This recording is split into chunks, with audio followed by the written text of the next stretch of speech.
On guys, here I am Ravi. Now we study English literature fifth poem A Lament is composed by PV Shelley. PV Shelley के द्वारा ये compost की हुई poem है।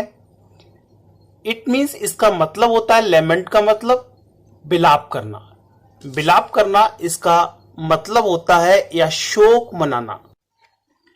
ये PV Shelley की image लगी हुई है।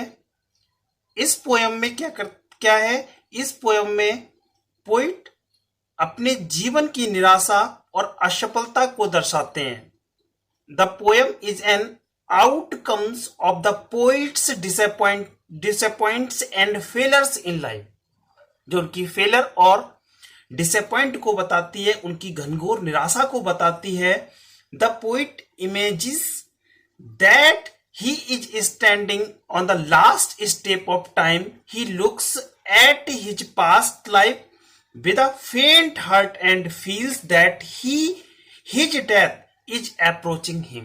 उन्हें लगता है कि मृत्यु जो है उनके नजदीक आती जा रही है। वो घनघोर निराशा से भरे हुए हैं और उन्हें लगता है कि जैसे युवा अवस्था में उन्होंने जो एंजॉय किया था, जिस चीज नेचुरली ऑब्जेक्ट्स का जो आनंद लिया था, वो अब सब चला गया है और मृत्यु उनकी तरफ अप्रोचिंग हो रही है, बढ़ रही है। ये मृत्यु की इमेज है, आप देख रहे हैं। Now we study this poem line by. The poet tells here, O world, O संसार, ओ लाइफ, ओ जीवन, ओ टाइम, ओ समय, यानी सभी को जो है संबोधित करते हुए पोइट कहते हैं। The poet here use here the figure of speech. कौन सी फिगर ऑफ स्पीच है इसमें? एपिस्ट्रोफी, यानी संबोधन अलंकार का प्रयोग करते हैं। समय एपिस्ट्रोफी जो है चिन्ह भी दिया हुआ है। तो ओ वर्ड, ओ संसार, ओ लाइफ, ओ जीवन, ओ टाइम, ओ समय, on whose last steps I climb.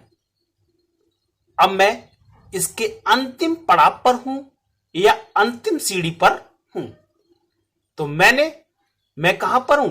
On whose last steps, यानी अंतिम पद पर या अंतिम सीढ़ी पर। आई क्लाइम, मैं चढ़ गया हूं या मैं पहुंच गया हूं। तो पोइट कहते हैं अब उनका जीवन जो है कैसा है, वो समाप्त होने वाला है। मृत्यु बढ़ रही है, उनकी नजदीक आ रही है। तो अपनी तुलना अपने जीवन की तुलना एक लैडर से करते हैं, एक सीढ़ी से करते हैं। वो ये सीढ़ी बनी हुई है और सीढ़ी के अंतिम पड़ाव पर जो है वो पहुंच चुके हैं। अब उनकी मृत्यु भी नजदीक है। तो here the poet thinks that his life has come to the end. He compares his life to the ladder, एक लैडर से तुलना करते हैं, सीढ़ी से। And imagines himself to be standing on its last steps. He feels that the times allotted him to comings to a close, कि समय आएगा और उनको कैद कर लेगा, ये वो समझते हैं और बहुत ही ज्यादा निराश है। और वो याद करते हैं अपनी युवावस्था को। क्या कहते हैं? ट्रेम्बलिंग एट दैट, और मैं कपकपाने लगता हूं, मेरा पैर जो है लड़खड़ाने लगते हैं। And the poet feels here nervousness and so weak. बहुत ही वीक समझते हैं, बहुत ही वीकनेस समझते हैं, अपने कमजोरी समझते हैं। And he thinks himself that he became old, but he was not old.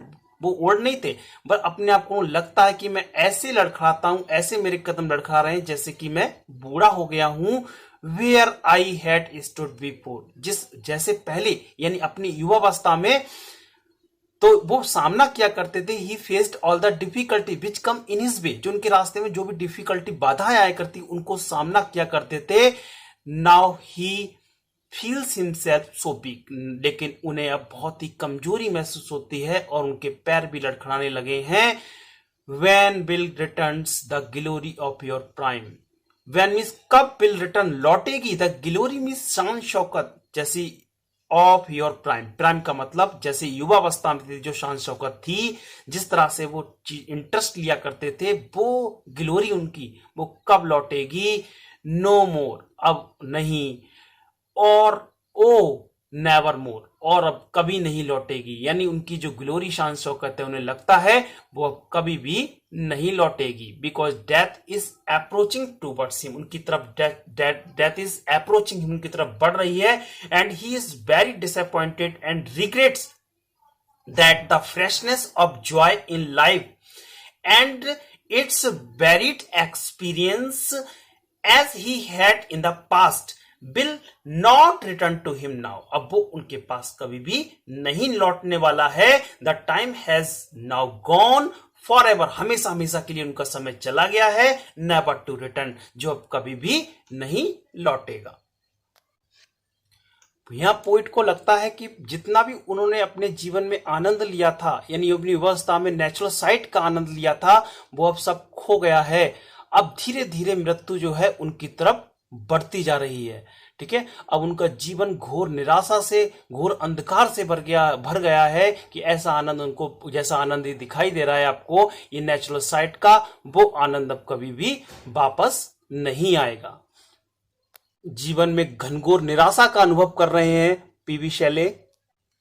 In this stanza the poet is incapable of enjoying beauty of nature, nature की जो सुंदरता है उसका आनंद लेने से भी वंचित हैं। कहते हैं out of the day and night, वो दिन और रात, a joy has taken flight, मेरे दिन और रात, जो युवावस्था में जो दिन रात थे जिसमें मैं आनंद लिया करता था, वो आनंद मेरा कहीं फ्लिट आउट हो चुका है, कहीं चला गया है या कहीं उड़ गया है। वो फ्रेश स्प्रिंग, वो तरोताजगी करने वाली स्प्रिंग यानी बसंत एंड समर, वो चमकती हुई क्या, जिसमें धूप चमकती हुई, वो समर गर्मी, and winters hoar, and winter वो सर्दियां जो हॉर यानी कुहासे से यानी बर्फ से भरी थी। वो क्या थी, वो सर्दियां जो क्या करती थी, मुझको आनंद दिया करती थी। मूव माई फेंट हार्ट विद ग्रीफ, अब मेरे जो फेंट हार्ट है, मेरा हृदय यानी सूखा हुआ हृदय है, मूर्छित जो हृदय है, ठीक है, विद ग्रीफ यानी उसको दुख से भर दिया है। इन सारी चीजों से, यानी सारी चीजों में कोई भी इंटरेस्ट नहीं रहा मुझको, जो है नहीं आ रहा है आनंद जैसा पहले आता था। तो ये सारी चीज मुझे क्या है, वो मेरे हृदय को फेंट से भर देती हैं, यानी दुख से भर देती हैं। बट विद डिलाइट, ये किसी प्रकार का कोई भी आनंद नहीं देती हैं। अब नो मोर ओ नेवर मोर, अब ये आनंद अब कभी भी नहीं आएगा। The poet was so disappointed on this matter, in this matter पे बहुत ही डिसअपॉइंटेड होते हैं। The beauty of natures which use to fill him with joy in the past now only adds to his sorrow and disappointed. अब जो कभी आनंद दिया करती थी युवावस्था में, जो सुंदरता कौन सी था, फ्रेश स्प्रिंग है, समर्स है एंड विंटर ऑट्स है, ये सब चीजें क्या है, आनंद दिया करती थी युवावस्था में, अब वो कभी भी नहीं आएंगी। और वो क्या है, पोइट को सोरो यानी दुख या डिसअपॉइंट से भर देती हैं। Instead of sending a thrills of delight into his hearts they only intensify his grief, वो केवल अपने दुख को, वो केवल क्या कर रही हैं, ये सारी चीजें चाहे फ्रेश स्प्रिंग हो, चाहे समर्स हो, चाहे विंटर्स हो, ये सारी चीजें उनके दुख को जो है बढ़ा रही हैं। किसी प्रकार का कोई भी जो है आनंद यानी डिलाइट जो है नहीं दे रही हैं पोइट के लिए। पोइट कहते हैं जिस तरह से जो बसंत आती है, बसंत किस तरीके से एक पृथ्वी को नई तरोताजगी देती है, हर व्यक्ति को तरोताजगी देती है।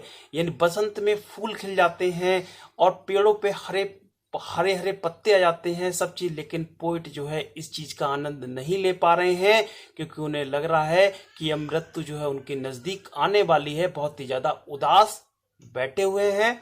Now thank you.